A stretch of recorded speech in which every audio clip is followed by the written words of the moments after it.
podcast. Thank you for having me. Absolutely. We'll get started where everyone else does. As far as earliest childhood memories, what are we getting into? Oh, geez. Earliest childhood memories. Man, really got to rack my brain. I'm trying to think. Well, like growing up, I spent a lot of time outside. Okay. I always I played with the neighbor kids. We always did sports. So, those are kind of my, fondest memories, honestly. Just being able to be outside with, Mm-hmm. friends and stuff and, being active. Well, obviously, I'm 26. So, growing up, we didn't really have iPads back Okay. then. We didn't have a ton of technology. I mean, if you wanted to watch something, you were stuck watching cable TV, so it kind of forced us to be outside. Mm-hmm. And then just kind of being a kid. I don't know. Yeah. We played capture the flag, ghost in the graveyard. Mm-hmm. Just so did you grow up in a big neighborhood or what was around you? I grew up in Wheaton, Okay. so not too far from here. I went to Wheaton North High School, but lived in a pretty safe neighborhood. I wouldn't say it was big or anything. Just your average suburban Wheaton neighborhood. Yeah, but I luckily we had neighbor kids that were somewhere around the same age as me. I think they're a couple years younger, maybe 2 to 3 years. But Mm-hmm. when you're growing up, it doesn't really matter that Right. much. So I'd always be outside playing with them, whether it's baseball, just catch in the backyard, Mm-hmm. just I don't know, running around the neighborhood. Those are kind of my fondest memories. And what was the guidelines set by your parents? Was it hey, go outside, don't come back? Or was it hey, you got to check in every 20 minutes? What was going on there? Honestly, my parents never forced me outside. I was always just I want to go outside and play with the kids or with the neighbors. Yeah. So, yeah, and luckily, my parents never really had any strong rules. They weren't hey, Mm-hmm. come check in. Right. I'm not sure if it was because it's a bit of a different time back then. Nowadays, I think if I personally had a kid, I'd be hey, can you I need to know where you're at, essentially, because people are crazy. Right. There's crazy people out there now. Mm-hmm. But yeah, no, my parents were just kind of let me do my thing, and right. I'd be out from I don't know, 10 a.m. Sometimes not come home till 8 p.m. So Yeah. I think as long as I was home before it got too dark, Mm-hmm. they just did not care. Yeah, my best friend lived down the street, one block, and then down the block to the right. And I was supposed to call her every time I got there. Oh, really? And I'd have a rubber band on my wrist to remember, and I always forgot. And really? Then the mom would be "Are you gonna call her?" Oh yeah. I gotta call her, make sure I didn't get kidnapped. Right. Never happened, but it was good to remember to do that. Well, also we didn't have I didn't have a cell phone back then, so it's how are you gonna keep in contact? How are you gonna text your mom, make sure you're okay? Literally, if I wanted to make contact with my mom, I'd have to go to a neighbor, use their landline, or run home. That's kind of your only option. Mm-hmm. So it's a little bit different now. Yeah. We had a cell phone between me and my sister. It was a floater phone. Nice. That's how techie we got. Yeah. So as you're growing up, as far as school and things like that, did you have anything in elementary school? Did your parents push you towards academics, sports? What was it like for you? Honestly, elementary school, I didn't have a very good time. Okay. I went to St. John's in Lombard. Is that a private school? It's a private school. Okay. It's a Lutheran private school. And I had a small class of 24. It's actually kind of funny. People joke about it to this day. I actually left that school once I hit middle school. I went to public school after that. But people joke about how that was the worst class that's ever attended that school. And the kids were kind of bullies. They just weren't. It wasn't a good class. Oh, so no. I had a couple friends, but I can't say I had an amazing elementary school time. Most of my friends were neighborhood kids. Okay. And they went to public school or whatever. So yeah. So what about it made them? I don't know. Was it just a bunch of guys, bunch of girls? They just didn't work out. I don't know what it is about I'm sure this happens in schools all over, no matter public, no matter private, but I feel the smaller the class, the more cliquey people can be. So there's obviously little cliquey groups. Also me and my partner fully believe that I have undiagnosed ADHD. So growing up, my teachers had a lot of talks with my mom about she's not listening. She's not. Essentially, I was not good at school. I was not good at school at all. I'm pretty sure I have ADHD. It's undiagnosed. But I just could not pay attention. My grades suffered. It wasn't until high school that I kind of started to get my shit together. But yeah, elementary school was a bit of a rough time. But I can't really complain about anything too much. I had mostly a good home life and loving family. So what is Lutheran? I guess what was? That's a good question. Honestly, that's a good question. I was raised in a a Christian home, and I think they my parents identify more as like Pentecostal. I don't know, Okay. if you've heard. I've heard a majority Yeah. of them. Don't know what they mean, Right. but Yeah. My parents just wanted me to go to a private school because they wanted to like kind of enforce those like at least like Christian beliefs and yeah. keep me in a school that did that. But I can't. I wish I could tell you what Lutheranism is. It's kind of. I want to say it's a form of like Catholicism. It's kind of Okay. similar to that, but it's not. It's like she doesn't know that we're doing a podcast Yeah. right now. Right.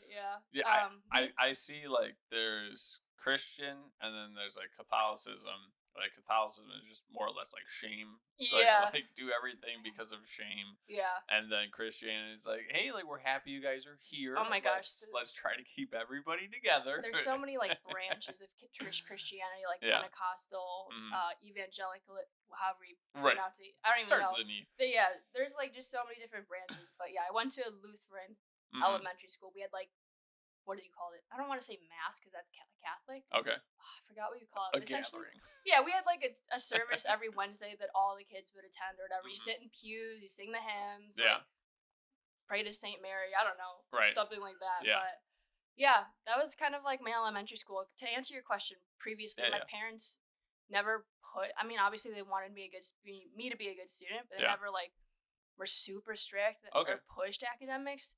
I think they were struggling because I was struggling, as in like I just couldn't pay attention. Like, I was just this kid who just could not pay attention in class for the life of me. So it's like, what are you gonna do? Right. Yeah. So how do you have the conversation, or where does the conversation come up that you're like, I'm kind of out. Like I don't want to go here anymore. I think my parents realized like after 5th grade, they were just like, this is not working. Like we need to switch it up. So and that's when I went to Franklin Middle School, which is in Wheaton.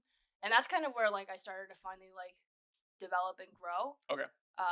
Academically, because I got the help that I needed. Like they offered I don't know what you call it, but like an IEP.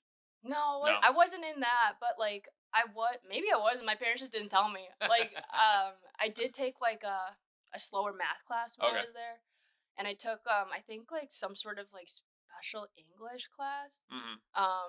But like yeah, I was able to get like more help through the school, like more tutoring, and I was able to like kind of expedite my academic learning, stuff like that. And how did you feel? Like, how did they bring that up to you? Like, what was the conversation? Like, hey, we're gonna do this for you, we're gonna do that for you. To be honest, I don't completely remember, but like I know it was a bit of I think it was a bit of a hard transition because even though I wasn't a huge fan of my elementary school, like I still had friends there that I didn't want to leave, but. Ultimately, it was my if you ask my mom to this day, it was like the best decision they ever made for me. Like, because I was able to make more friends in the public school and like just academically grow. Yeah. So yeah. What was your feeling as far as like school went? Were you like, hey, I got to study really hard to do this, or if I pay attention, I'll get this? Like, what was your kind of? How did you make it through school? So like. When I did that transition to middle school, I'm not gonna lie, I was a bit of a shithead. Like, because I'm coming into a new school, I want to make new friends. Like, and I knew I wasn't academically as smart as some of the other kids. So I don't know. It was just kind of like a bit of I wasn't like a class clown, but like I kind of turned to humor for things. Nice. And there's a few other people who are like kind of in the same boat as me, and this is kind of probably not a story that I should be sharing, but like. In 7th, it was 6th or 7th grade. I was in a slower English class with these other kids who were kind of also shitheads as well. And we like were so bad one day our teacher started crying, literally just crying.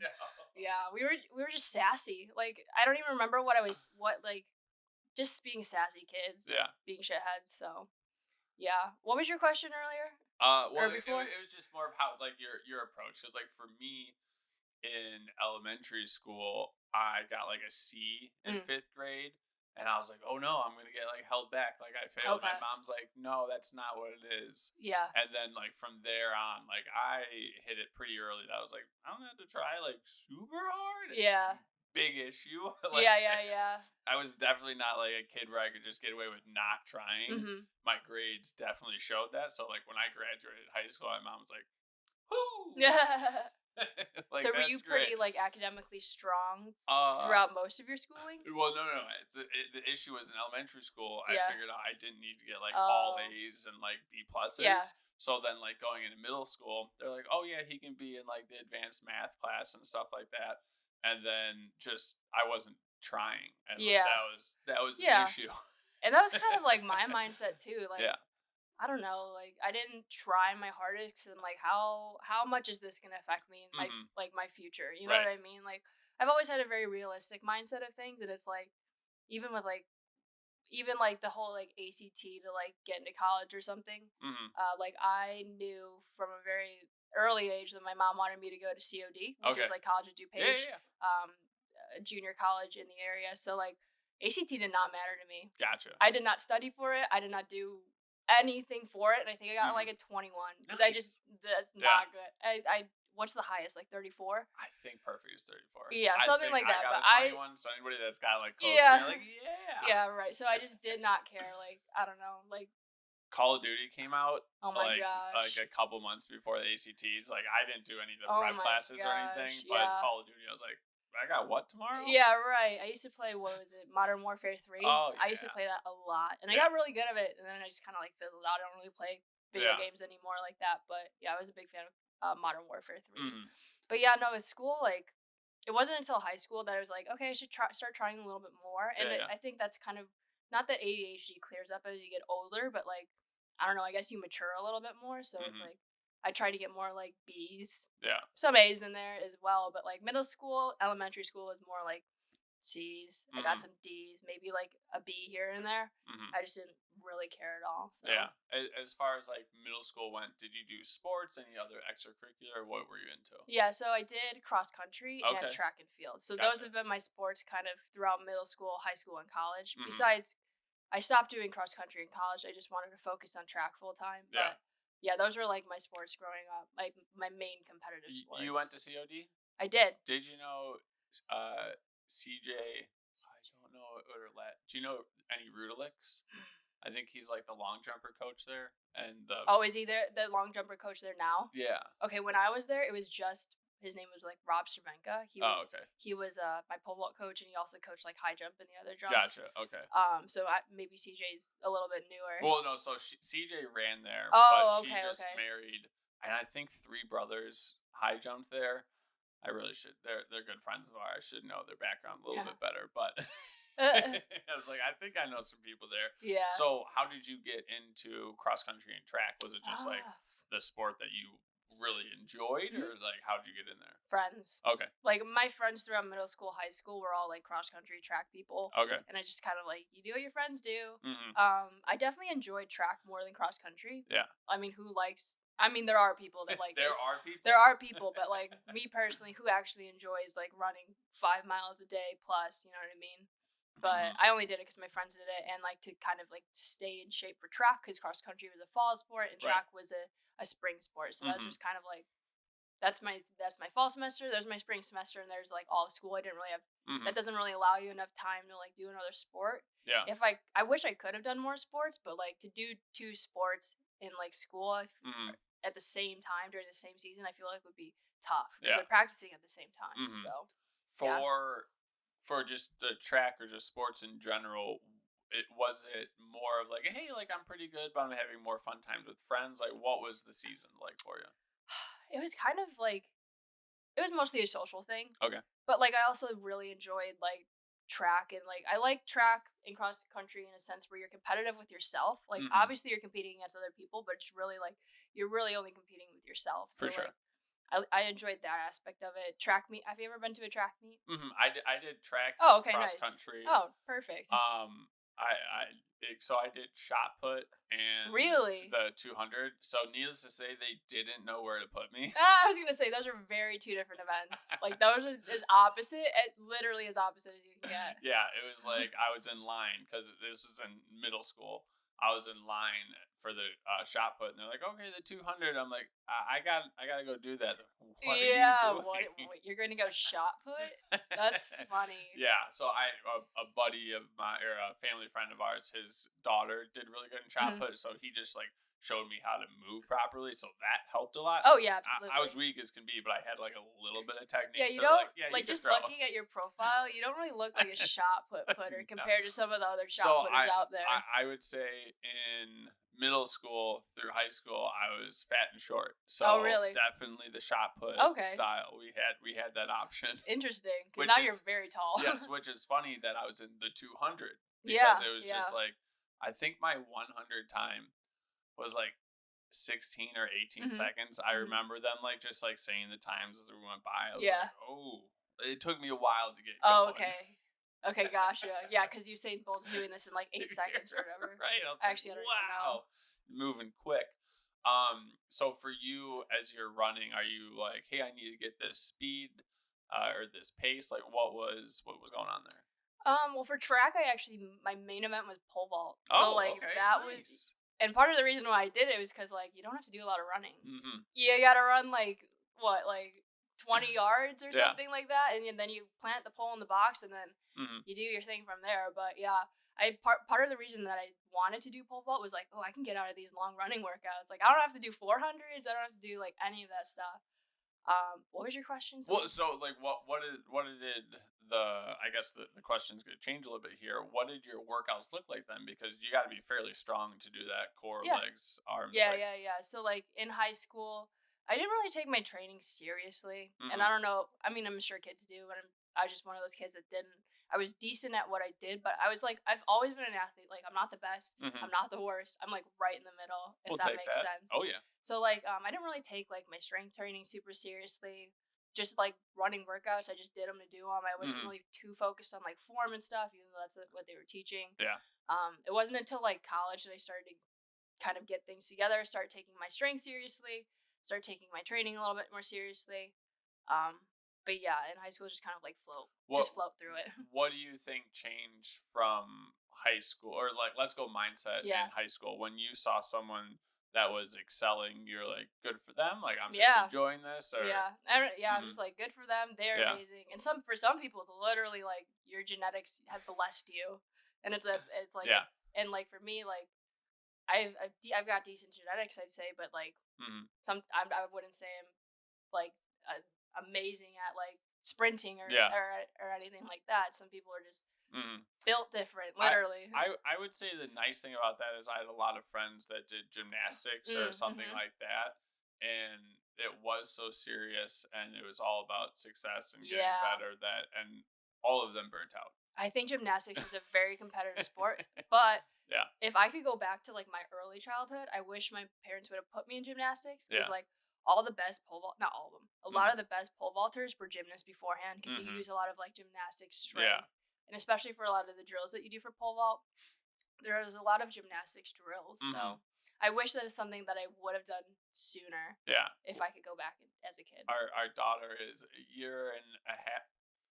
Yeah, year and a half. I was like, Mhm. talking about Balization now. Yeah. And I'm looking at all the sports. I'm like, okay, gymnastics is like a yes, but I want to make sure it's like Yeah. fun. Like Right. I have not heard many good stories. Really. I know some male gymnasts that had a Okay. good time because there's less of a push of Mm. the Olympics because like you mature a lot later. But for Mhm. girls, right away they're just trying to get you into the Really. system. Like, oh, we're gonna get you to the Olympics, and it's like we're Yikes. going all the time. We're traveling cross country and stuff like that. So like Oh wow. I want to steer away from that. Yeah. But the ability to contort your body in Yeah. the air, the control The and things like control, that, like that's just super important. that's impressive. That's It a good is skill to have. super impressive. And like anytime I watch the Olympics, like I'm gonna watch Hmm. gymnastics. Like Yeah. there's some other sports in there, but like gymnastics is on the top of my list to Hmm. watch. It's so cool. Yeah. Being able to control your body like that. I've had a couple track athletes. The one woman just had her baby, but she does boating. But Oh, she nice. actually does a lot of CrossFit stuff Okay. just because I haven't seen this before, but they're like leaning off the boat, and Yeah. they're just like it's very cardio and strength Yeah. intensive and stuff like that. It's just like athletes everywhere. Definitely. Yeah, and even like with CrossFit, like Hmm. people who have a gymnastics background, they can do ring muscle ups, they can do bar muscle ups, Yeah. like no problem. It's like they're used to that versus like me. Hmm. I have no idea. No idea. So When I was coaching in Batavia, we had a guy. I actually went to school with him in high school, but he went to Iowa as a Mhm. gymnast. And he comes in and like he starts working out with us. He's going to become a coach, and I think maybe for like a month I would beat him in workouts, but Mhm. after that he was just way stronger than me. Like, his only issue was just like figuring out how to do the movement. But once he could, it was just like, oh, muscle ups, handstand walking, handstand push ups. Right. Like, watching him come in and do his stuff, I was like, oh, okay. And there's so many gymnastics movements in CrossFit. Yeah. It's like 50% of the movements are all gymnastics focused. So you really gotta master this for sure. So we have high school track. What are we doing outside of the season? Like, what are we doing for fun? Hanging out with friends. Just doing. I mean, we never did any crazy stuff. Like, I don't know, like typical teenage things. Just hanging out, going to drive-in movies. My friends and I have I've always kept a group of friends that like to do outdoors things. So that's nice. Hiking, stuff like that. We weren't really people who stayed inside a lot of the time if the weather was nice. Right. There was a phase where we went through where we did a lot of Rock Band. Are you familiar with Rock Bands? Oh, the game. Yeah, yes. yeah. We loved Rock Band. I thought you were gonna say rock climbing, and then no, happened, and that's why my face was confused. That's funny. Yeah, no, rock climbing is fun too. Yeah. There's a place, I think it's in Glendale Heights. It's called Vertical Endeavors. Yep. You've been there? Yeah, that place is cool. Yeah, we put a little rock wall down there for. Oh, did you? Yeah, it's like like 7 feet tall, and she can't move them, but they're not tight enough. So sometimes when I get up there, it's like, oh, all right, we gotta tighten that. I love it. Yeah, rock climbing's making not that it's making. It's always probably been popular, but I see more and more people like getting into rock climbing and stuff. Yeah, for sure. So when we're hanging out with like our group of friends, as I think it's tougher for women, just in high school as general. Did you encounter any of those issues of just? My friends and I have always been. I've always been in a group of like kind of like tomboyish girls. We didn't. There was not really any drama. Like if that's kind of like what we were going for. Yeah, I've never had to like deal with like a ton of drama in my friend groups and stuff. So grateful for that. That's nice. Yeah. As far anybody like that, I kind of just like avoid. Yeah. You know what I mean? As far as when you dealt with problems, not necessarily in the group, but if you're like wondering about something that's just like unknown, would you go to your parents? Would you go to your friends? Like, how did you figure those things out? Honestly, probably not the right way. Like, me and my parents were never like super close. Like, my mom would ask, I'd sit down at dinner, and my mom would be like, "How was your day?" It was good. Classic. Like, that was it. Classic. Like, it would bug her so much. Like, I wasn't really one to like share anything about my day with my parents. Like, I don't know, just kept my life to myself. Any sort of problem that came up was just kind of like trusting my gut to figure it out, or like asking some trusted friends maybe. But like, I've never been one to like. I always like didn't want to like burden them with problems, if that makes sense. So like, I don't know. I just kind of kept things. So I bottle things up, and it's not a good thing. Like, I'm working on it. So when you say burden them, was there a sense in which like they had done enough, they don't need to deal with it, or like what was going on? Kind of just like, this is my problem. Gotcha. You know what I mean? Like, it doesn't affect them or whatever. Like, they don't need to deal with it. Yeah, it doesn't need to be on their mind to worry about me or some sort. So yeah.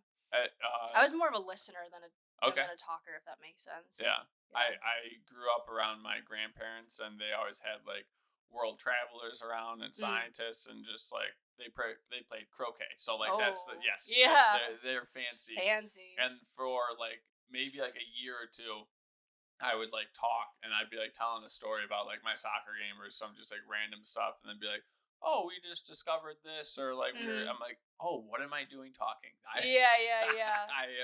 I'm providing nothing to this conversation. Right. Yeah. So as far as like home life went, are you cooking for yourself? Did your family always have dinner? What was the situation there? Growing up, my mom pretty much made dinner every day. Like, honestly, like, and this has kind of followed me into adulthood. I've had to like kind of look at my life and like kind of change things that I do now. My mom really took care of. She's a provider, as in like she will do anything for her kids. She did my laundry. She fed me. She like essentially like I didn't really have to do much growing up, and that's kind of affected me in my relationships. Just like as I've gotten older, because it's like I don't have a caretaker anymore. Right. I'm living on my own. I have my own house now, and like it's up to me to like do my own laundry. It's up to me to cook for myself, figure out food, to clean up after myself. So yeah, my mom took care of. I have two other sisters. Okay. Me and my two sisters, very well, probably too well. Yeah. too well. Yeah. Well, but at least the expectation is high now. You know what to look for there. Yeah, for sure. So as far as the relationship with food went, do your parents say like, "Hey, you have to eat this stuff, or you're gonna finish all this, or we're gonna eat these foods"? I wasn't really a picky eater, Okay. and honestly, like God bless my mom, but she's not a very good cook.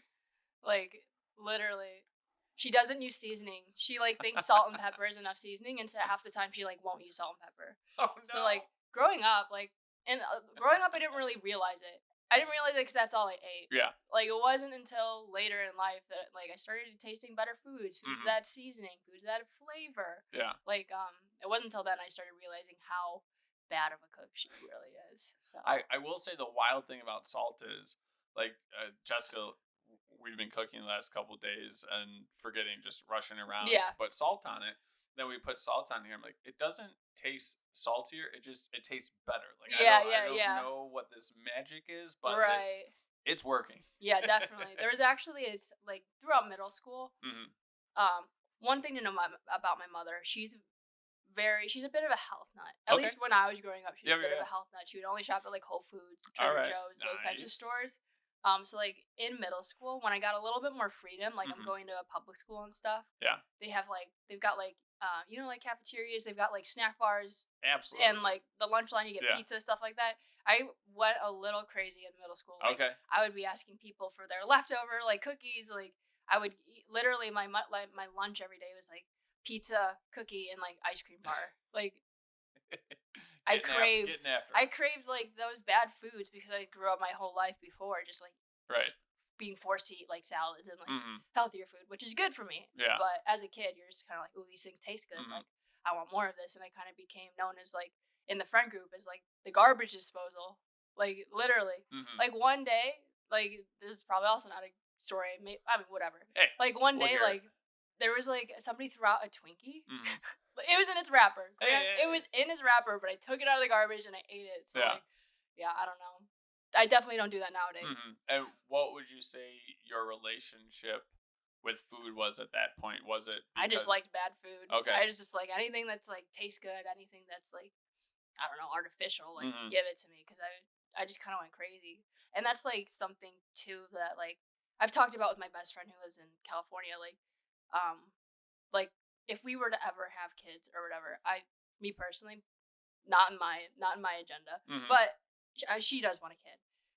If we were ever to have kids, like it's you got to keep in mind that it's like moderation. You know what I mean? You can't just like my mom made the mistake of like not allowing me to have any bad foods at all, and then by the time I was able to try them, I was like, give me this. Like even like McDonald's, if we got McDonald's, that was like very rare. Oh yeah.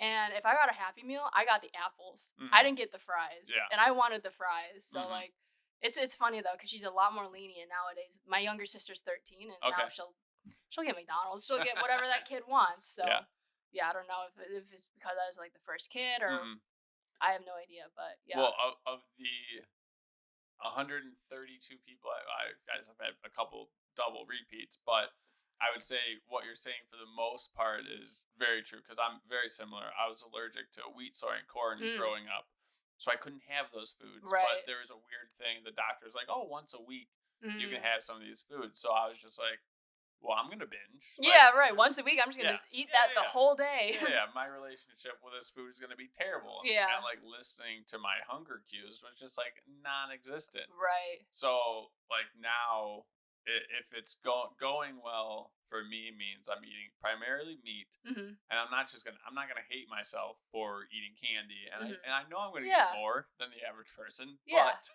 yeah, for sure. But we're gonna be okay. But it was very much the same with like TV and stuff like that. Any of the restriction, and I just didn't have the self-control. Yeah. And on the other side of it, Jessica, my wife, grew up with a TV in our house.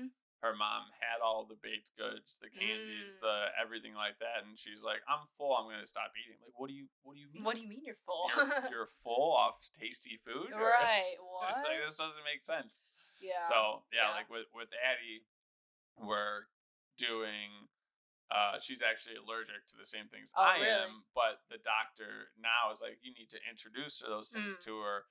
maybe once a week, once every couple of days, so that her body isn't like afraid of it. And it's Right. just like, hey, it's okay to have in our body. Right. But we haven't done any processed sugars with her, so we're thinking about waiting till 2 and then introduce it. So like we have friends that they're eating McDonald's now, but then I'm like, hey, is that kid gonna understand when they go on their own? Right. And like that might work out much better than our approach. So Right. we're, Yeah. we're gonna see how it goes. Yeah, I mean, there's two sides to the coin too. Because Mhm. my girlfriend, she was raised very different from me, as in like she ate all processed foods Yep. like from early Mhm. ages, but she still does that. Like Yeah. she like her diet, like that's just what she grew up on, and that's her diet kind of Yeah. to this day. So yeah. Well, it's funny because my sister has gone almost the complete opposite. Where like we were on vacation with them and they're having ice cream for breakfast. For breakfast? Oh my god, gosh, that's a little excessive. I it think. is hilarious because like we were both raised the same, and my sister's like, "Well, I don't want him to have that kind of restriction," and it's like you could be right. Like I don't know 100%. Like so like we'll see how it goes. Yeah, we're for getting that sure. test subject and this test subject. Let's see how it goes. Yeah, definitely. So when you were eating that amount of food, did your body change at all, or was it just I've always been a bit of a string bean. let's go. And Nice. I've always been a string bean. I don't know if it's from like doing a lot of running in middle school and high school, or if it's just by genetics. No idea. But like I've always had this. I think I weigh like 135 right now, 135, 140, and I've weighed that for the past 5 years. Yeah. Like there's no fluctuation, which I guess could be a good thing and a bad thing. So I was listening to Huberman, and they said there was 5 different times in which your metabolism changes, and it's like when you're a baby, and then it goes to like your teenage years, but your teenage years it actually slows down, right. but because you move so much, it doesn't really change. And then it's like to 20, and then from 20 to 60, I'm like, what? 20 to 60, yeah. Sheesh. And it's just because people That's don't a move big as jump. much. Yeah, I and guess. I'm just like, oh well, that makes sense. Like, yeah, if I you're guess. just sitting at a desk, we're not getting outside. Yeah. So I was like, that's interesting. Yeah, no. And some people are gonna be upset about that. Yeah, right. Oh my gosh, it's a big jump. Yeah. So we have our group of friends. If you don't mind sharing, did you guys drink at all? Was there any like anything else going on there? I didn't have my first drink until like my first like like I had little sips here and there, but like my first drink until I think it was my freshman year of college. Okay. Like growing up in Wheaton, I don't know if you're familiar with Wheaton.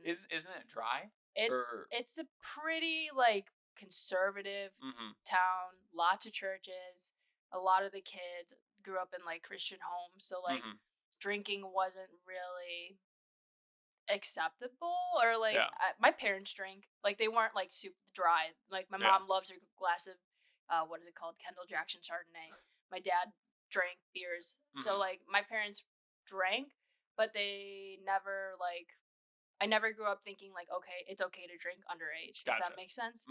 And it's never really like my friends and I weren't like those party animal people. Like we weren't like trying to go out and drink and like sneak drinks. So it wasn't until high school. I was definitely under 21, but I wasn't far from 21. I'm trying. How old are you? Or not high school? Was it first year of college? I'm trying to think how old I was. Probably 19. Yeah, 20. around that age. So you're like almost 21. So that was we first time I drank. We like got drunk in my one of my friends' college dorm. She went to Loyola. Okay. And it was like, we got the worst vodka. And we got orange juice. And they gave me a drink. And it was like 50% vodka. Me not knowing like how alcohol would affect me. That was one of the worst nights of my life. Like, oh, no. Also being Asian, like, I get really red when I drink. And like, it doesn't sit well with my body. I'm pretty sure I'm allergic to it. So like I'm good after 2 drinks. Like I'm good for the night or whatever. But I think I had like, it was my first time drinking. I probably had like 2 to 3 drinks, like 50% vodka. So I was like puking. Yeah. Like, it was not a good night. Can you still drink orange juice, or is that? I just don't like. I can drink orange juice, but like personally, I don't really. I feel like orange juice is like mostly sugar, so I'm like, what's the point in drinking orange juice? Like if it was like freshly squeezed orange juice, sure I'll drink it. But like I'm not gonna go to the store and buy like what is it called, Tropicana? Yeah. Like I'm not gonna go and buy that and drink it myself.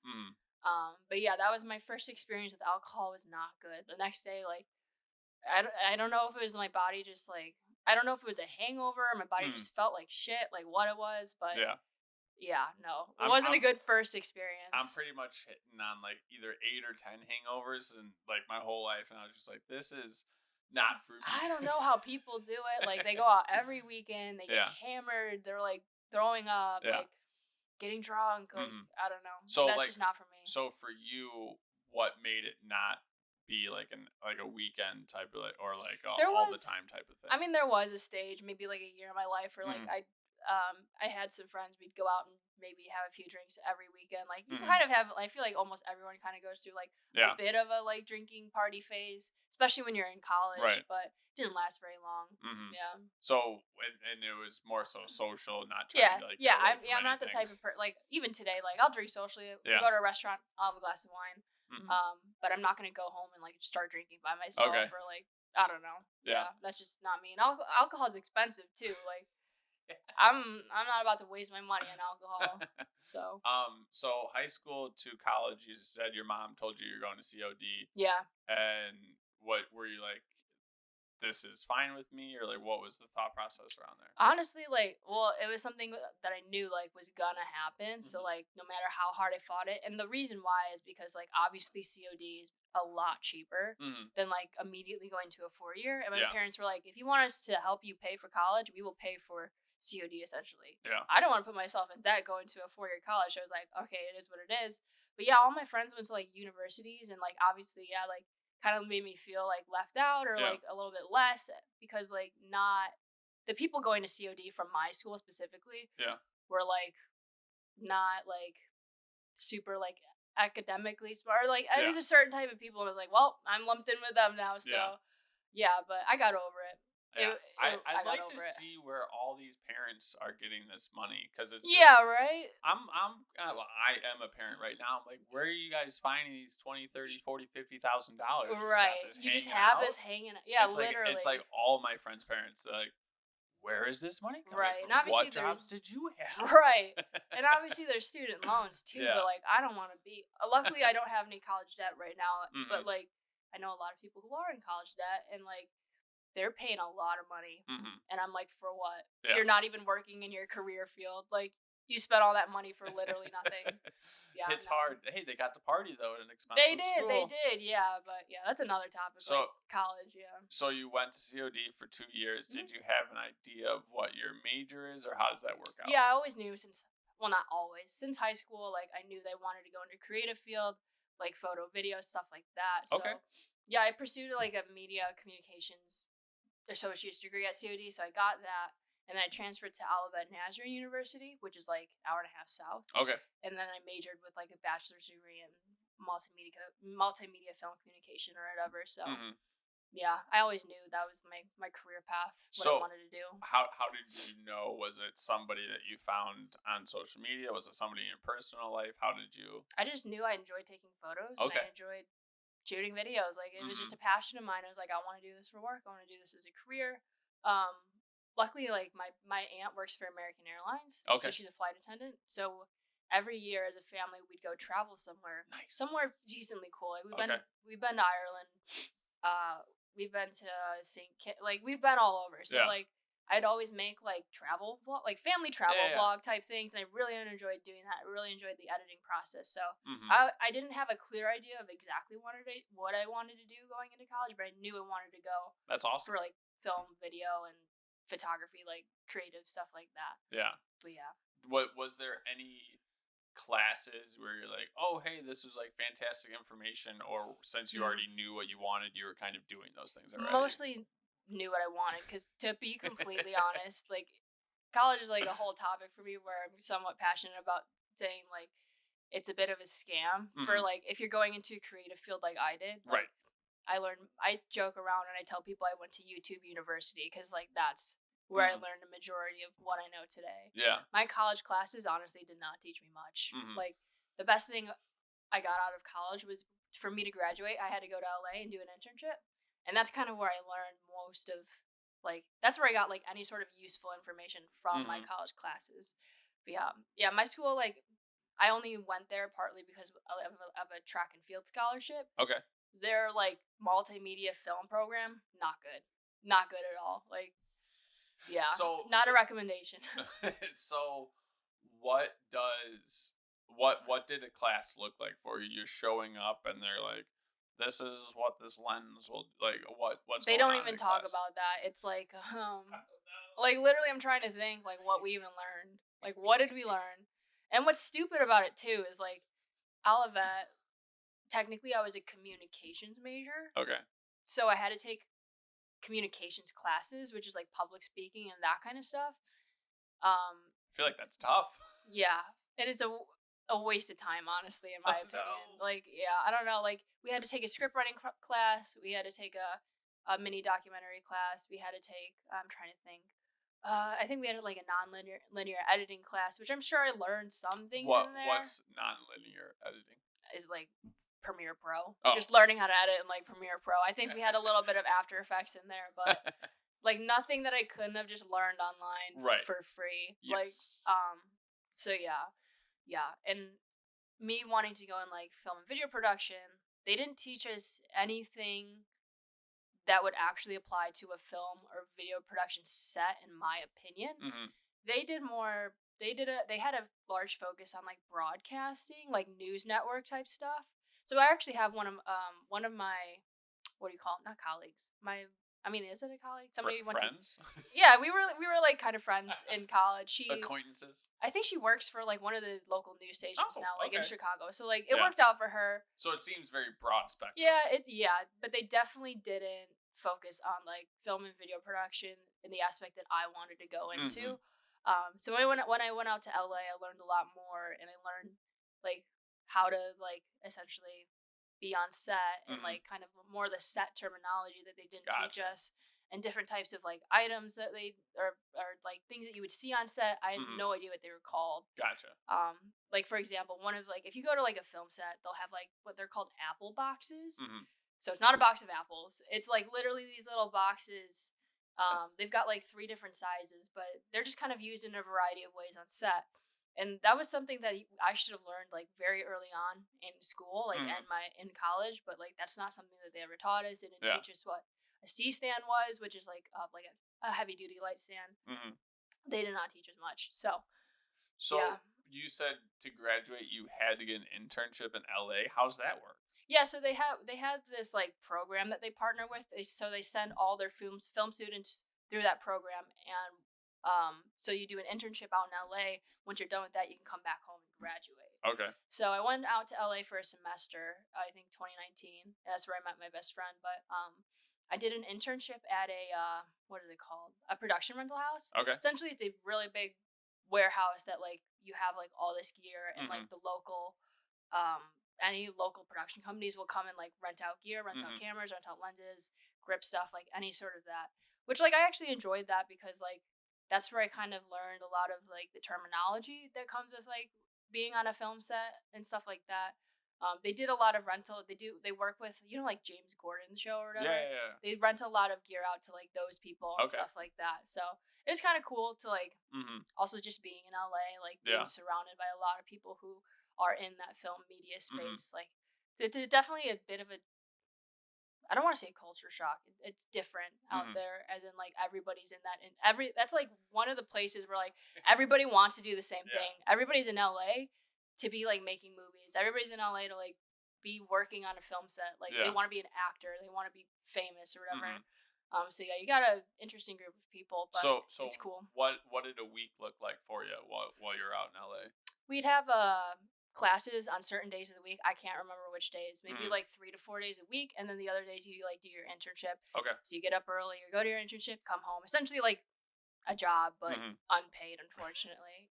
Which is another thing. I honestly I don't think internships should be like free. I personally think they should be paid, but that's just me. I have a buddy that he had an internship and it was at a financial firm, and he was getting like $30-$40 an hour. I'm like, oh, okay, nice. Like, that's like a job. Yeah, practically at that point. Like that sounds like a legit internship. Because like a lot of, not a lot of, but I know there's places that will take advantage of their interns, and essentially that intern would be doing a full-time job for free, and like I don't agree with that. Yeah, but you're getting paid in experience. Yeah, right. Yeah, no. My internship for the most part was really chill, really good people, so I can't really complain too much. Did you have to pay for your own housing? Yeah, so to do the program, it was like $15,000 or something like Okay. that. Yeah, so we had to pay to like go out there and do Mm-hmm. essentially like do the internship and Yeah. just for like housing and stuff. We stayed in if you ever go to have you been to LA? I've been to San Francisco. Okay. I think I went to LA to pick up a Corvette with my buddy, Oh, but we nice. were there for like maybe an hour or two because we Oh, were in okay. traffic. Oh my gosh. Yeah, that's one thing about LA that I hate. The traffic. That traffic. And you can't live in LA without a car. Well, you Okay. can, but it's not like New York or Chicago when you can get Mm-hmm. away with public transportation.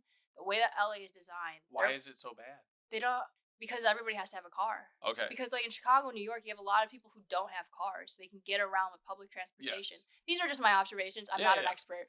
This is just what I've seen.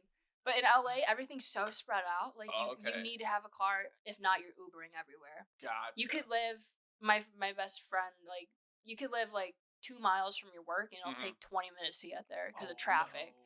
Yeah, because everybody's driving, everybody's in a car, so. And there's just so many people. There's so many people in LA. Okay. So many people. I remember we picked up the Corvette from this guy's private plane hangar. Nice. And like this was not a nice Corvette, so like the heat or the air conditioning didn't work. Oh and no. It was hot. So we're rolling this one. And you had to drive it back to San Francisco? No, we drove it back to Illinois. Oh, Illinois? Jeez. Yeah, it was like I think it was 3 days. Yeah, 3 days.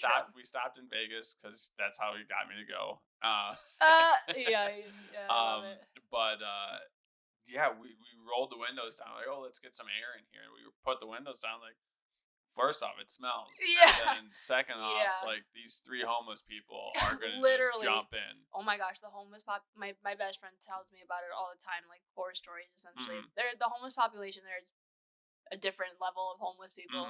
Like, yeah, it's sad, but it's yeah, I've heard stories of like them waving guns. Like there was like a girl who got my best friend works on Rodeo, and there was a situation where a girl who also worked on Rodeo was in the store by herself, got stabbed to death by a homeless person. I just heard about that. Yeah, maybe you did. I know it didn't just happen, but it's popping up because the homeless people out there. Yeah. A bit nuts. A bit nuts. And what's the conversation about that with the people out there? Can you just not talk about it, or? I don't know. Like, I don't live out there, so I can't answer that fully. But like, I know it's an issue that everyone knows it's an issue out there. Like, even I try to go out there like 1 to 2, 3 times a year. But yeah, anywhere like there's a homeless person in every corner. Yeah. Or if you go to like Venice Beach, like homeless people just walking around the beach. Yeah, it's getting, from what I hear, it's getting pretty bad. Like getting worse as time goes on. So I don't know. Yeah, my aunt and uncle, they're like, yeah, we're thinking about California. I'm like, are you? For a while I wanted to move to California because like it's a beautiful state. It really is. It's just like the government there is kind of, it's probably somewhat similar to Illinois, but like taxes, everything is so expensive. Everything is, you got a lot more like crazy people you got to worry about essentially depending on where you live. The only thing you're getting is like nice weather. Yeah. That's about it. Sometimes that's worth it. If you've got the money, you can live out in Malibu somewhere a little bit more secluded, but the homeless haven't made it out there. I'm sure there's homeless in Malibu, but it's not as bad from what I know as like downtown LA area. So we go to California. We're allowed to graduate now since we come back. Are we working other part-time jobs at the time, or what's going on when we're back? I worked at my first not my first job. For like 10 years I worked in like a service industry job. So my first job was actually in high school. I worked at McDonald's. Yes. Did you work at McDonald's? No, but it seemed like you were a big fan of McDonald's, and then you got the job at McDonald's. Yeah, I worked at McDonald's, and honestly, I did not like that job. I worked there for maybe a year, and then I got a job. Well, let's talk about McDonald's. Okay, let's talk about McDonald's. So, how did the people like? Overall, my coworkers were nice. I don't know, just like the people coming through, like, are just some of them are just angry people. Yeah. And like rude, and like, I don't know. Being a McDonald's worker, I feel like some people look down on you, so they're just rude because of that.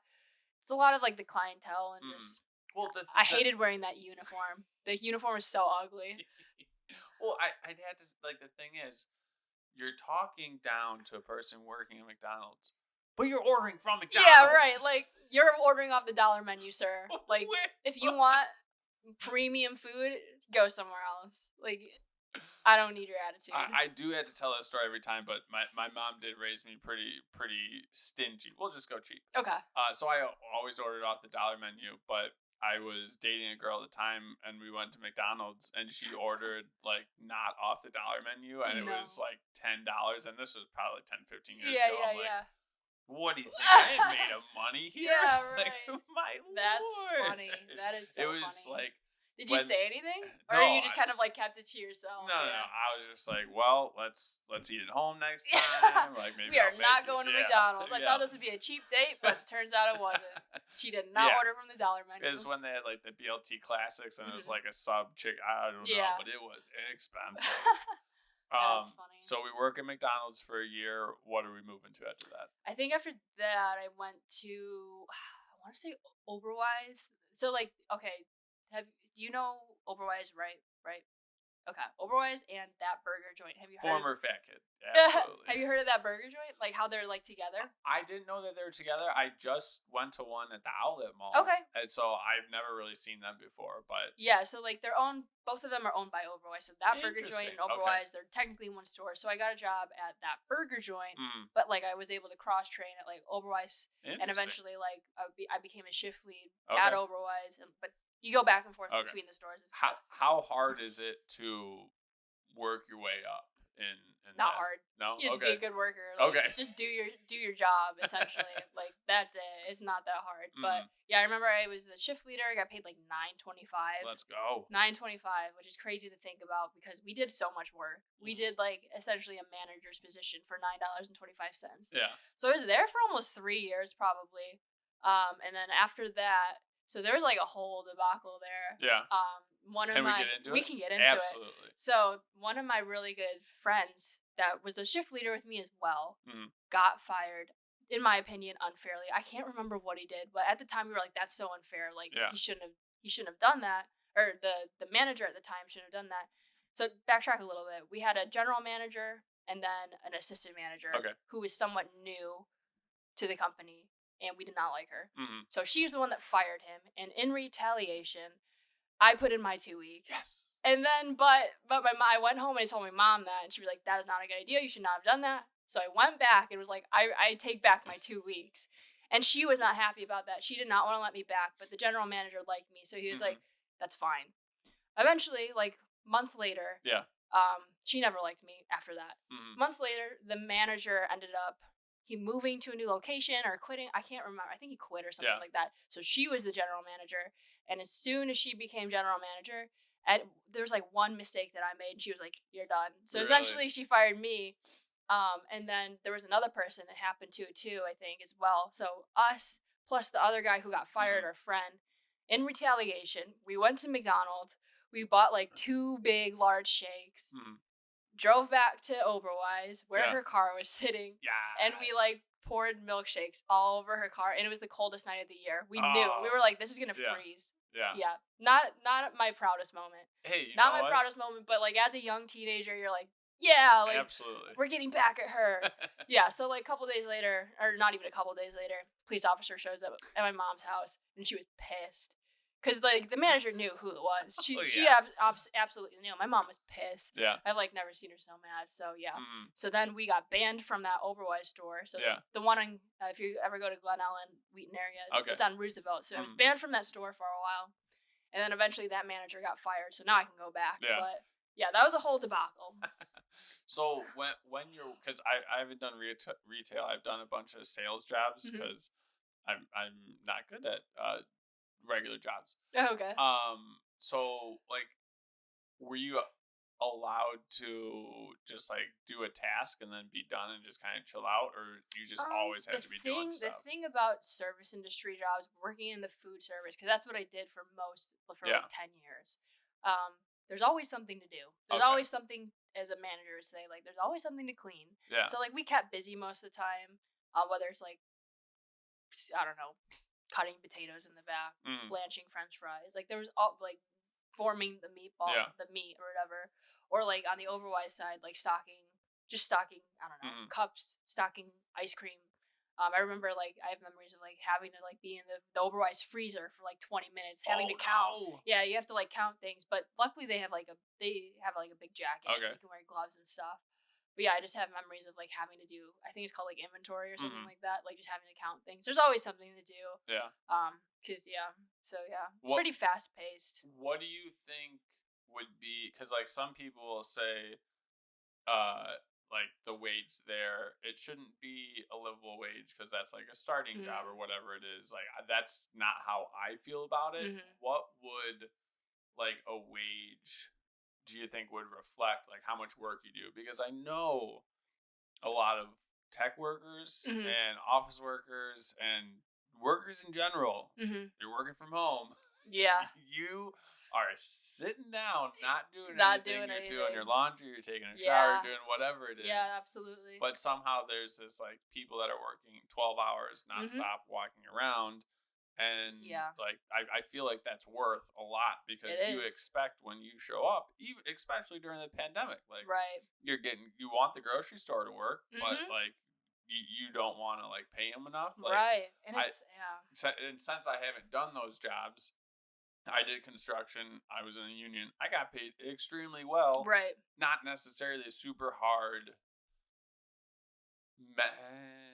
Mentally, like you just don't want to lose it on the guys you're working with 100 hours a week. That was mentally taxing. But as far as like to get skilled labor, you can figure it out. Yeah. So as far as like your job, like what do you see? What would keep you there? Like what do you think people should be getting paid there? I don't have a correct answer for what I think that was a really long question. Should be getting. Yeah, but what I think like it's hard too because we're kind of believed in this society that like people who work in fast food, like that's not a real job. Right. You know what I mean? Or like people who work in grocery stores, like that's not a real job. Right. It's not until you work a corporate job, then you have a real job, then you can make a real salary. Yeah, I think it's fucked up, and I wish I had like an answer for like they should be getting paid this or this, but I don't have an answer for that. Also with like inflation too, like personally, I don't think any job should be getting anything less than like $20 to $25 an hour. Yeah. Anything less than that, it's like not worth it unless you're like a college student or not college, maybe college, high school student living at home. You don't have stuff to pay. Right. That's the thing too. Like from what I've heard, like way back in the day, like people be saying like, oh, I worked at McDonald's as a cashier and I bought a house at the age of 35. Like you can't do that nowadays. Right. Like it's just not reasonable with like inflation. My mom paid off her loans while being a waitress, just working the summers. Like that's not doable now. Yeah, no. Which getting into my next job after Oberweis, I started to become a server. Okay. So I was a server at it's in Naperville, Blue Sushi Sake Grill. Oh, okay. It's on Water Street. So I was there for like 3 years as well. But the serving industry is very lucrative. Like you can make a lot of money. Yeah. Serving. If somebody asks like, hey, what can I do to make quick cash? Serving at a decent place, as in like not Denny's, not IHOP, like no, like I feel like that's got to be wild to work there. Yeah, like you're not gonna be making a lot of money there. You gotta be a server at like a higher end place, and Blue Sushi Sake Grill is just like high enough where like I was making decent money, and I wasn't paying rent at the time too. But yeah, you could work a double and make like I don't know, like $700 a day. Like it really depends on like a good day. Yeah, serve it like especially if you get to like my girlfriend works. She's a manager at RH. Do you know what RH is? Restoration Hardware. There's one in the city called the 3 Arts Club.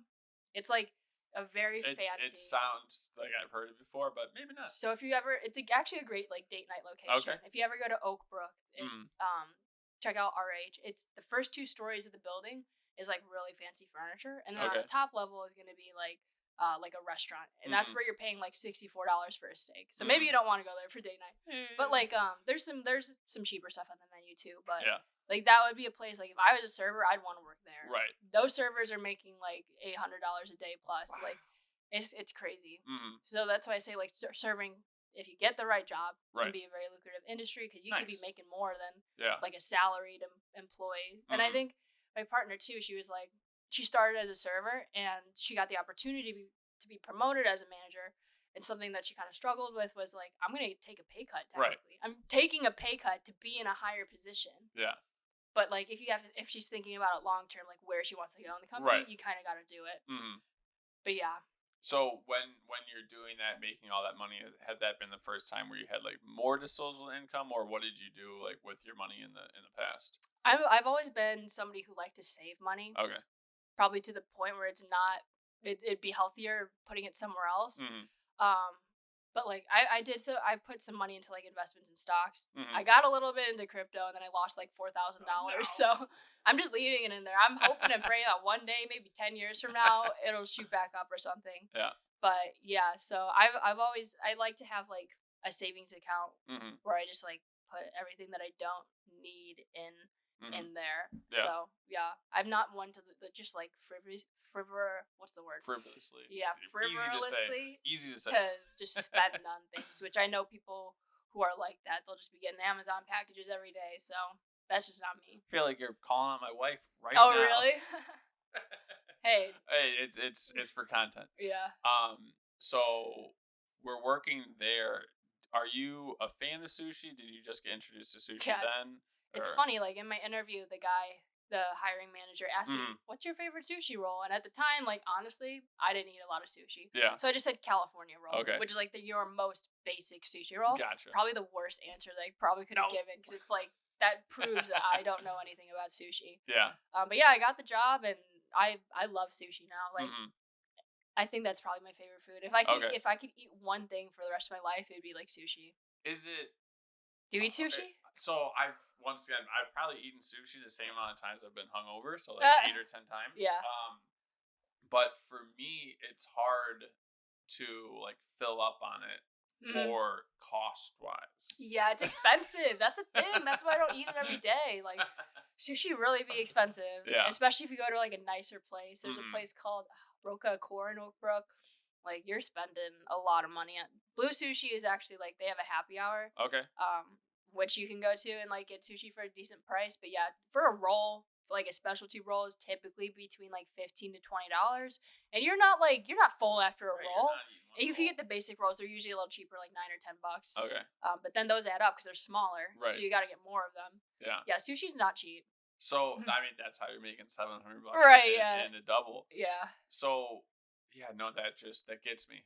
And so I think I've gone either if somebody else is paying or if we're going to like a buffet one where there is all you can eat sushi places. Yeah, well, that I've gone twice and I was just like, as someone that's worked there, is that sketchy? Like what's going on? The all you can eat sushi places, typically you're not getting like the best grade meats. So it's not sketchy. If you want like a cheap meal and and you're just craving sushi, go for it. Okay. Like, if you're looking for like really high end sushi, like good quality fish, you're not gonna go to an all you can eat place. So what makes it good quality? Like it just came. I think it's the distributors. Okay. I don't know for sure, but it's like I think it depends on the distributor. I think there's like cheaper ones and a little bit more premium ones. So I would assume the all you can eat ones is using like a cheaper distributor.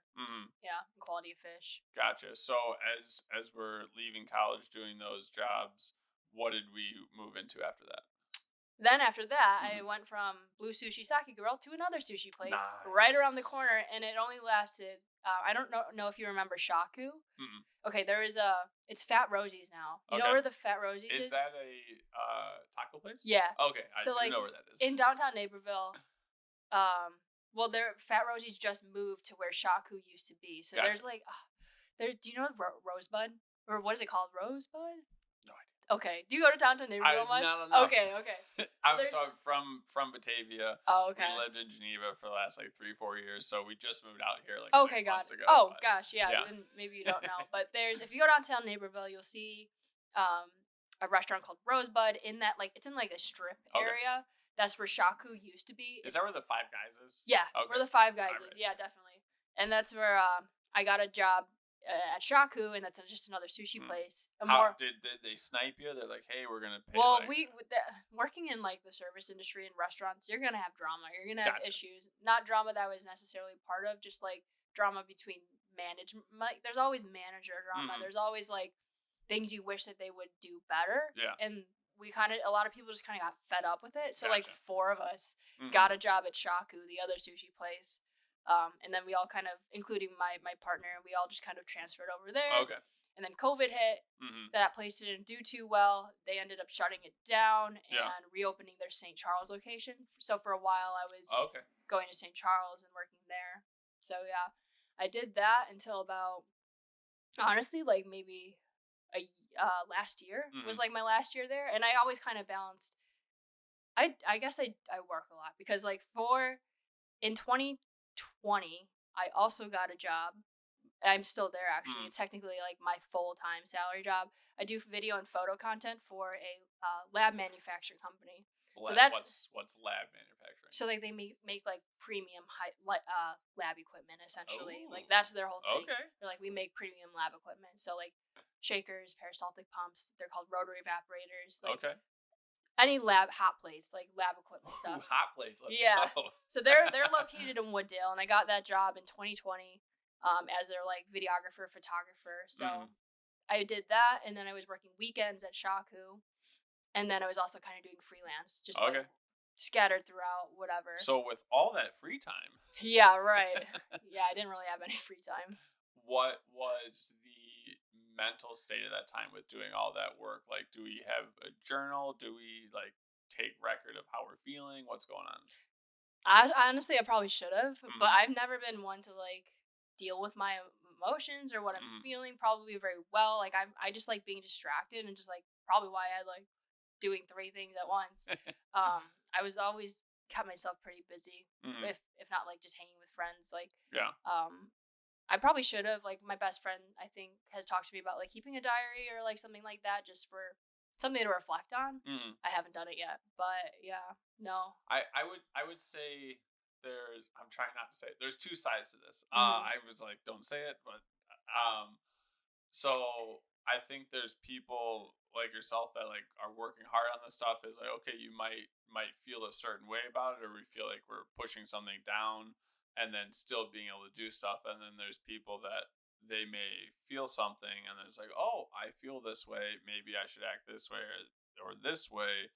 And it might take away too much because they're like, oh, well, this feeling has now made this. And I think that an emotion is something that is just like a train car. Like it could be there and then also pass by. And it's like, that's fine. We're gonna allow that one to go by. So I have a hard time deciding which is the right path, because I feel like at some things maybe you should address, but then like some things maybe it shouldn't slow down, like that 1 month where you're just like scrolling on TikTok or whatever it is. Like I need to relax, I need some me time. Maybe not that much time. Right. And everyone's in a different mental state too, and I know like just mental health is like different for everybody. Like people who struggle with depression, like obviously they're gonna have a harder time like getting through life. Luckily, like I don't think I've ever struggled with depression. I've been a fairly happy person, I would say. Like not much can get me down. Like I don't know, like I just kind of live through life like it is what it is type of thing. So I haven't really like had to like conflict too many demons, or like there's never been a time or like a month span where like I'm feeling really down on myself or really down on life or something like that. So would you attribute that to your physical health playing a big part in that? Yeah, I've always been active, and like I've been doing CrossFit now for 5 years. Like, I don't know. I would say anybody's physical health, I think, is gonna have a positive impact on like a mental health state as well. And like for the most part, my diet has been like fairly good. I'm not eating like I was in middle school. So like I think diet also probably has to do with it, and just like I don't know. Well, I'm pretty sure physical fitness beats SSRIs, and that's what you need for like depression. Like that's what they prescribe, but like physical fitness and the studies they run outpaces SSRIs. So I'm like, maybe there's something to this working out stuff. Right, there's something to it. So what got you into CrossFit, and then what kept you coming back? So I think I actually got into it while I was still in college, while I was still doing track. So like it's funny. It was like my junior or senior. I think it was my senior year of track. I got into it, but it's funny because I go to a track workout and then I go to like a 6 p.m. CrossFit class. I don't know why. I don't know why I would do that. Going out? Who was out there at that time? It was CrossFit, like at the gym. Yeah. It was called at the time. It was called CrossFit Constancy. Okay. I think they've changed the name to Constancy Fitness. But yeah, I first got introduced to CrossFit because I watched the 2014 games Okay. documentary on Netflix. I was like, oh, that looks fun. I don't know why. I was like, that I like the idea of being just good at, like, a decent athlete at everything, and just being like good at life, or like being able to just do daily things without pain, stuff like that. So like I found a CrossFit gym very close to my school, started going there, and just kind of like kept going. And then when I graduated from college, I started going to CrossFit Turbine. Okay. Or there was this brief moment of time I was going to CrossFit FTX in Wheaton. Yes. Yes. They have a sweet obstacle course. They do. I remember doing it. I did it like once. Yeah. But then I went to Turbine for like maybe 2 years. Okay. And then they shut down. Yep. And then I took like a 6-month break where I was kind of just working out on my own. Then I was like, I need to get back into CrossFit because like I don't push myself as hard as I should when I'm working out alone. So I was like, I need other people to kind of push me. Yeah. So then I found CrossFit Amplify about 2 years ago. And I've been going to Amplify ever since, essentially. Yeah. When you go into, like, so I coached for 2 years, then I did construction for 5 years, so I just did work. You coach CrossFit? Yeah. Okay, nice. So yeah. So my movements are decent, but my gas tank and strength are just, we're building that back up. But so like now, like my goal is just like, hey, we're gonna slowly like build things back up. When you're going into the gym, like what's your goals these days? Honestly, I think I should set more goals for myself, because I'm the type of person that's been going in just because I know it, because I enjoy it and I know it's good for me. I don't really have goals for myself. Like I've been doing CrossFit for 5 years. Like I should know how to do a butterfly pull up by now, but I don't. Like I just haven't taken the time to like. I hate to not sit down and learn because you're not sitting, but like I haven't taken the time to like actually learn how to do it. I know I can do it if I like put skills and practice into play. So like I think I need to be a little bit more like, okay, I should have a goal to like learn that by this time, or like a goal to learn how to do a bar muscle up more by this time type of thing. But yeah, right now I'm just in the mindset of like, I like being here. I like working out. I'm just here to get a good workout in. I'm not too competitive with it. And I would say like of the people that like start working out or like, oh, I'm going to go for weight loss. Like if they could go to the gym and be able to say that would be phenomenal. Right. Yeah. Definitely. Like that's an impressive place for like most people. When they are referencing like people that go to the gym all the time, they're like, oh, well, like that's impressive. Like I couldn't do that. And like to actually enjoy it. Like I think that's amazing. Yeah. What about you? Like, do you have goals with CrossFit? I would say right now, I've always been a like strength person. Like, oh, those are my goals. And like, those are the numbers that matter. But trying to get there while not getting injured is like, it's hard. We're gonna try this out, because I used to have fairly decent numbers. Then like the guys at the gym, when I see like the top guys hitting those numbers, I was like, I used to be able to do that. I used to be able to do that. Just like, that's funny. All right, we're gonna go slowly. We got to build our tank back up. It's like, we're 7 years older for sure. than we were last time. Hi. But yeah, no, it's been fun. Because I used to, like, we have a home gym down here, and I've had that for a long time. Nice. And it's just, like, like you said, I'm not Matt Frazier. I'm not working out right. I'm not trying to be getting to the CrossFit Games. No, like, I know my place. Yeah, we're not crushing it on our own. So yeah, it's been great going there. So when did you start doing your freelancing stuff, and like how did that take off? So like my first like paid like video job, I guess. I was actually in college, and I was creating, I think I was getting paid like $10 an hour. Let's go. To it might have been a little bit more, but I'm pretty sure it was $10 an hour to create video social media content for like a youth baseball club. Okay. So one of the baseball coaches at Olivet was also running like a youth baseball club. It was a startup thing. He started with like 5 kids or whatever, and he ended up growing it to like a huge thing over the course of a couple years. But yeah, essentially like, he paid me $10 an hour. I'd come out, shoot his practices, edit social media videos for him. He'd post it on Instagram. Yeah. That was kind of like my first experience of getting paid for like video work. And then like once I got done with college, I kind of started doing like family portrait stuff. I didn't really honestly have like a plan for anything until a little bit later in my career, but like I started doing family portraits, weddings, stuff like that, and I realized very quickly that I do not like doing those things. like you have to have a certain personality to, I feel like, to really like rock those positions. You have to be this like really outgoing, bubbly person. You have to be really good with kids. Kind of like a second grade teacher. Yeah, like and that's you just, really gotta want it. That's not me. I've always been an introvert. Yeah. I'm not that super outgoing, bubbly person. So I was like, okay, I want to stop taking those jobs on, and I want to focus on like other stuff. So I started doing work for like local businesses, stuff like that, like chiropractors. Kind of a little bit all over the place, just taking like random jobs, and that kind of happened for about a year. And honestly, it wasn't really until last year that I got my shit together. So like last year, actually around this time, I hired a business mentor. So last year in total, I spent like $12,000 on like coaching and mentorship, and like that was the best decision I ever could make. Yeah. Because the year before that, I wasn't taking my business super seriously. I made like $25K. It was like a part-time thing because I had my other job as well. Hey, that's an actual side hustle. That's an actual side hustle. And then last year I got a business mentor. I invested in like coaching and mentorship.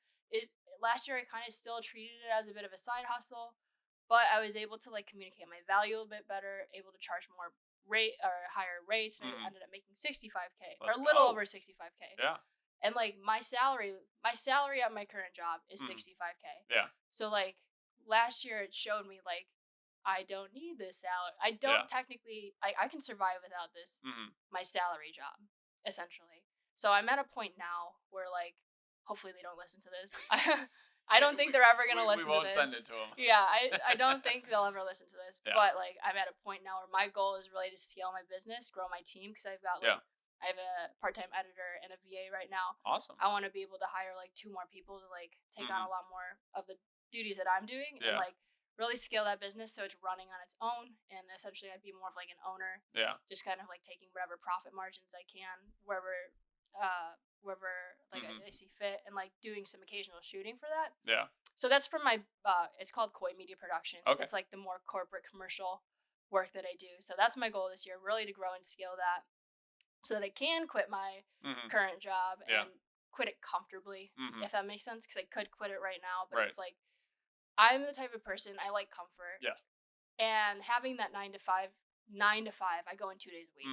So having that job really allows me to take bigger risks in my freelance business. Because without that job, I wouldn't have been so apt to take on like a part-time editor and a virtual or VA, because I'm paying her every month, like essentially like an actual rate, and then my part-time editor, like he's obviously taking part of my profits. Right. Like, I don't think I'd be as willing to do that if I didn't have this safety net. Right. So yeah, that's kind of my goal, to really just grow that, add 2 more people to the team, let them like take it over and build that as they can. Obviously I'd be like an owner in that situation as well.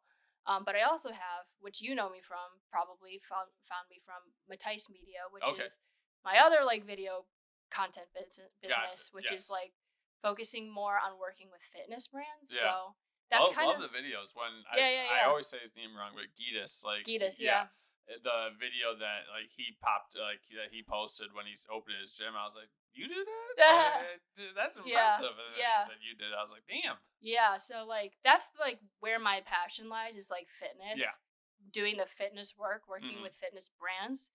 So like I would like to get to a point where Koi Media, like the corporate commercial work, that's a business running on its own. Right. I'm like the owner of it, but I'm putting most of my time and my energy into like Mattice Media, which is more of like a personal brand, more like working with athletes and stuff like that, because that's just what I enjoy the most. Yeah. Corporate work can get really boring. But they pay well. That's the problem. And that's the only reason why I'm growing this other business, is because that's where like the big money is. And like it'd be silly for me to just kind of like throw that out and only focus on the stuff I love. And I think that's something that a lot of creatives struggle with, because they're like, well, I love doing this. Like, I only want to do this. But it's like, okay, you're going to turn down this like $10,000 corporate job just because you love shooting whatever it is. Like, doesn't make any sense. That's why I want to like build that to where it's running on its own. I'm still a part of it, still making money from it, but be able to focus on the things that I actually enjoy filming. It just takes a little bit longer because I'm trying to grow 2 businesses at once. Yeah. So yeah. So why do you like the sport and the fitness ones so much more? Because I've just been like an outdoor person, and I've just been active. We've talked about this. Like I like being active, and I like working with athletes. Just something that I enjoy filming because Mhm. like with corporate work, it's like how many interviews you're gonna film before this gets a little bit boring. And Yeah. one of my biggest clients actually is like a printing manufacturer company, and like printing machines, like Right. there's nothing super exciting about it. So if I can get people to take on those kind of like boring jobs, Mhm. then I can focus on the more fun stuff. More fun stuff for Right. me, at least. Yeah. Yeah. So I've worked with like Will's really great. Yeah. Will's great. I did a project with Tyler, Emily, Mhm. Kelly. Gitas was a part of that too. But yeah, I'm talking to another brand right now, and hopefully that will work itself out. Yeah. There's a brand called King Kong. Okay. Yeah. Yeah, Yeah. they make like really great bags. I'm kind of like their, what do you call it, like their go-to stuff for Mhm. new content. So we'll be doing a project here in the upcoming early summer. But That's awesome. yeah, I don't know, I just like Yeah. fitness, like Mhm. just being able to work with athletes. That's Yeah. just something that just intrigues me more than other Yeah. stuff. Well, you can't really go hard on like a corporate video. Like it's not. Yeah, it's It like a doesn't really corporate pump. video. It doesn't really like pump you up. Yeah, but the thing is, they're really good money. Oh yeah. Because like, Yes. especially if you get like B2B business, if Yeah. you're doing like B2B business, like Mhm. yeah, it's really good money. So it's like Yeah. I'm just trying to be smart and be logistical, and Mhm. yeah. Well, absolutely. So, and next time we'll be talking more about the next business you have for the fitness stuff, the Right. videos. But to finish things up, we'll end with the last two Mhm. questions. What's your definition of health? Not Mhm. necessarily the dictionary definition, but what is health to you? I don't know if let's see, being able to do everyday activities, and essentially like, I don't. That's a really good question. I have to think about this. For me, it's just important to not be restricted by anything life throws at me, if that makes sense. Absolutely. Like if I'm being chased by a predator, Hmm. I want to be able to run. Hmm. I want to know how to run. I want to be able to unless he's like a track all-star, then I'm screwed. Yeah. But I want to be able to just like face everyday life, anything that life throws at me, and be able to like take it head on, and be Yeah. able to like use fitness in any way to like overcome any obstacles. Like if I'm hanging off the edge of a cliff, very rare situation. Like that's probably never gonna happen. Yeah. I want to be strong enough to like pull myself off of Mhm. that, if that makes sense. So it's like it's also like I just said earlier, like it's kind of a safety thing. Being a female, like Mhm. in this day and age, you gotta watch out. Absolutely. Yeah, there's people going missing left and right, and like Mhm. if I can stand a better chance against somebody just being Yeah. more physically fit, then Mhm. that's helpful for me. But yeah, just I don't know, being able to overcome everyday life obstacles, Mhm. using fitness to do it, and making sure I'm healthy and live a long life. Yeah. So For yeah, sure. And then I don't think that was a good definition, but so I think the biggest takeaway is your life not being like you still be able to do life. Yeah. Like it's not taken away Yeah, because yeah, you yeah. can't bend over or your knees hurt or things Yeah, like that. And that for sure. that's been the overwhelming answer from people. It's just Really? just Yeah. being able to live life and not be slowed down due to physical, mental, or Yes. whatever problem. Definitely. I would definitely say that. Hmm. And then, what is something from your life that you think people would be able to take away as a positive for the podcast? I think for me personally, something that I've learned, especially over this past year, is like patience, perseverance, and determination are three like values that I like to live by. Hmm. And that's just, and I think they can be applied to anybody's life. Yeah. But that's just something that I've really had to apply to like me growing my businesses and stuff. Yeah. And just life in general, like being patient, because we live in this microwave society Hmm. where we just want instant gratification. And then perseverance, because like you're gonna have people who tell you can't do it. You're Mhm. gonna fail. Yeah. I'm like, I used to be scared of failure, but now I'm like, I welcome failure now, because I learn from my failures, from my mistakes, and then just determination, because you're not going to get anywhere. You're not going to meet your goals if you're not determined to do so. So, for sure. Awesome. Probably those three things. Love it. Thanks so much for coming on the podcast. Absolutely. Thank you for having me.